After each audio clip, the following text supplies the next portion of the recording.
मित्रांनो, फ्युचर आणि ऑप्शन्स मध्ये झालेले बदल थोडक्यात जाणून घ्या। पहिली गोष्ट, मिनिमम कॉन्ट्रॅक्ट साइज आहे ना, आता त्याच्यामध्ये चेंजेस केले जातील आणि ही टप्प्याटप्प्याने वाढवली जाईल। आणि याच्यामध्ये महत्त्वाची गोष्ट अशी याच्यामध्ये की आत्ताच्या कंडिशनला जे पण तुम्हाला अपफ्रंट मार्जिन लागतं, जे 5 ते 6 लाखाच्या रेंजमध्ये, ते पहिल्या आता 6 महिन्यासाठी 15 ते 20 लाख असेल।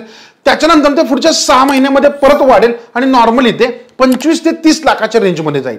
आता मित्रांनो, सगळ्यात महत्त्वाची गोष्ट याच्यामध्ये अशी असेल की एक्सपायरी पूर्वी मार्जिन मध्ये आपल्याला थोडे बदल झालेले त्या दिवशी आणि त्याच्या आदल्या दिवशी 3 ते 5% रेंजमध्ये पाहायला मिळतील, म्हणजे ते वाढलेलं असेल। आणि सगळ्यात महत्त्वाची गोष्ट, आता प्रत्येक दिवशी एक एक्सपायरी असते, परंतु ती आता इथून पुढे नसेल, म्हणजे प्रत्येक आठवड्यामध्ये एकच एक्सपायरी पाहायला मिळेल। जसे की निफ्टीची पहिल्या आठवड्यात, बँक निफ्टीची दुसऱ्या आठवड्यात, फिन निफ्टीची तिसऱ्या आठवड्यात, अशा पद्धतीने काहीतरी ते डिझाइन करू शकतात। त्यामुळे हे बदल जाणून घ्या आणि याविषयी अधिक माहिती जाणण्यासाठी आपला हा मोठा व्हिडिओ अवश्य पहा।